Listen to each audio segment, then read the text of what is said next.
Okay guys, नमस्ते सबैजनालाई। जति पनि मेरो युट्युब च्यानलमा र मेरो भिडियो चाहिँ हेरिराख्नु भएको छ, जति पनि नयाँ कुराहरू सिक्न चाहनु भइरहेको छ क्लास 8 को स्टुडेन्टहरू सबैलाई स्वागत छ मेरो युट्युब च्यानलमा। र आज चाहिँ मैले चाहिँ टिएलई को इम्पोर्टेन्ट क्वेसन 4 देखि 6 मार्क्समा यसरी सोधिरहेको हुन्छ सिक्वेन्स वाइज। र यसमा 3 युनिटको कम्बिनेसन हुन्छ। First of all simple interest, अनि युनिटरी मेथड र रेसियो एन्ड प्रोपोर्सन गरी 3वटा टपिकहरू चाहिँ यहाँ समावेश भएको छ यो क्वेसनमा। र जहिले पनि बिआरईको क्वेसन नम्बर 3 मा दिने क्वेसनहरू चाहिँ दिस काइन्ड अफ क्वेसन है म सल्भ गर्न गइरहेको छु। लेट्स सी है, राम्रोसँग हेरेर बुझ्नु होला। How can we solve. First of all क्वेसनको बारेमा भनौँ। A bank give IAS 12,480 to Abhishek as the interest of 6.5% after 3 years for the deposit of IAS 64,000 है। अब यो अभिषेकलाई बैंकले दियो, उसले चाहिँ 64,000 डिपोजिट गरेर 3 वर्षको लागि डिपोजिट गरे बापत 6.5% का पर्सेन्ट ब्याज दरका दरले 3 वर्षपछि 12,480 रुपियाँ चाहिँ अभिषेकलाई दियो एउटा बैंकले है त। अनि यस्तो क्वेसन छ। त्यसपछि क्वेसनमा अब सोधेको कुरा चाहिँ के छ, write the relation of principal time and date of interest. अब रेट अफ इन्ट्रेस्ट अनि प्रिन्सिपल र टाइम बिच चाहिँ कस्तो सम्बन्ध हुन्छ यो रिलेसनलाई सो गर भनेको छ फर्स्ट क्वेसन एमा है त। अनि बीमा सोधेको छ, find the total amount he receive from the bank. उसले चाहिँ बैंकबाट जम्मा कति रकम रुपियाँ चाहिँ बैंकबाट प्राप्त गर्यो भनेर 2 नम्बरमा सोधेको छ 2 मार्क्समा।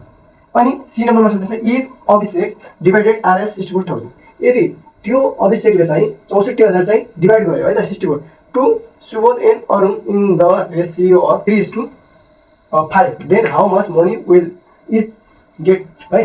अब हेर्नु र 64,000 चाहिँ अभिषेकले डिभाइड गर्यो कसलाई, सुबोध र अरुणलाई कतिको रेसियोमा, कतिको अनुपातमा भने 3:5 को अनुपातमा। र त्यसपछि अब तिनी दुईटाले सुबोध र अरुणले चाहिँ कति कति रुपियाँ चाहिँ प्राप्त गरे भनेछ। यो चाहिँ सी नम्बरमा, यो पनि 2 मार्क्स हो है त। त्यसपछि अर्कोमा गएँ म, लास्ट डी नम्बरमा सोधेको छ, what is the variation between number of worker and time taken to do the work. अब काम गर्दा लागेको समय र नम्बर वर्कको बिच चाहिँ कस्तो भेरिएसन हुन्छ, विचरण चाहिँ कस्तो विचरण हो, यो के विचरण हो, डाइरेक्ट र इन्डाइरेक्ट दुईवटा विचरण छ, यो मध्ये कुन चाहिँ हो भनेर छ यो 1 नम्बरमा सोध्छ। ओके, अब चाहिँ म सल्भ गर्न गइरहेको छु। 1 नम्बरमा के सोधेको छ भने प्रिन्सिपल अमाउन्ट अनि टाइम र रेट अफ इन्ट्रेस्ट बिच कस्तो सम्बन्ध हुने छ भनेको थियो।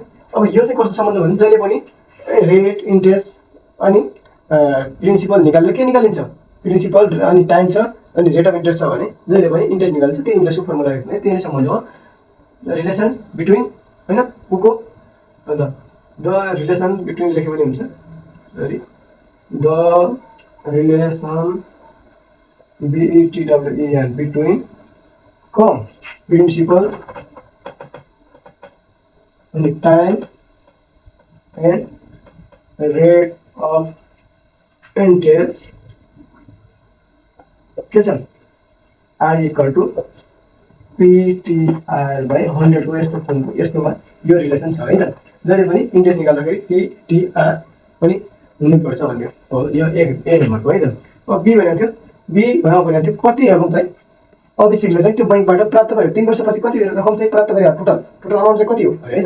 अब टोटल अमाउन्ट कति हामीलाई दिएको छ, दिएको कुरा साह्रो गिभन दिएको छ, के दिएको छ प्रिन्सिपल अमाउन्ट कति गरे हो, प्रिन्सिपल अमाउन्ट चाहिँ उसले principal IAS principal P equal to IAS कति हो 64,000 हो। अनि ब्याज कति पायो 3 वर्षपछि, इन्ट्रेस्ट अमाउन्ट इन्ट्रेस्ट चाहिँ उसले पाएको I इक्वल टु IAS 12,480 यति चाहिँ उसले ब्याजको रूपमा पायो 3 वर्षपछि है त। अनि अब के निकाल्नु भने टोटल अमाउन्ट निकाल्नु हो, टोटल अमाउन्ट चाहिँ कति पायो, टोटल अमाउन्ट भनेको ए नेपालीमा भन्दाखेरि मिस्टर द कति हो वाट थाहा छैन। अब के छ फर्मुला हाम्रो, we know that principal total amount A निकाल्ने फर्मुला छ A equal to P plus I. P भनेको IAS 64,000 छ र आई भनेको IAS 12,480 छ। जोड्दाखेरि आउँछ आन्सर कति आयो 76,480। यो चाहिँ टोटल अमाउन्ट हो अभिषेकले प्राप्त गरे आफ्टर 3 years पछि है त। यो चाहिँ ए र बी को यसरी गर्ने। अब चाहिँ गयो म यो चाहिँ सी नम्बरमा है त। सी नम्बरमा के भनेको थियो, रेसियो छ 3:5 कसलाई दिएको, सुबोध र अनि अरूलाई दिएको। अब टोटल अमाउन्ट सुबोधले कति पायो र अरूले कति पायो भनेर चाहिँ त रेसियो छ। रेसियो कति छ? Ratio of Subodh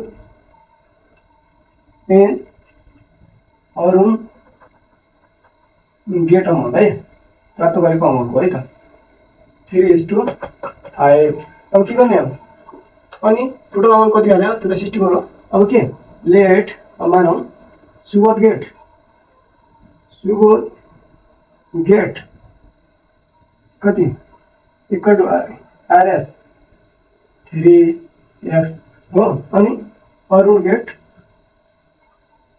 equal to RS 5x। अनि टोटल अमाउन्ट कति हो?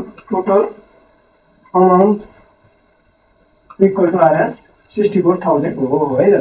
अनि अब यो अरूले पाएको र अनि सुबोधले पाएको जोड्यो भने के आउनु पर्यो? टोटल अमाउन्ट आउने। अनि कसरी गर्छ हामी? कति 3x अरूले पाएको हो अनि 5x के सुबोधले पाएको हो। आरएस कति हो? 64,000 है। अनि टोटल जोडेर कति भयो? 8x इक्वल टु आरएस 64,000 अनि x इक्वल टु 64,000 अनि डिभाइड बाई 8 गर्दाखेरि 8 8 जा 64 हुन्छ। आरएस 8,000 आयो। x इक्वल टु डियर 4 हो। x इक्वल टु x भनेको कति आयो? 8,000 आयो भने अब कति सुबोधले कति प्राप्त गर्यो?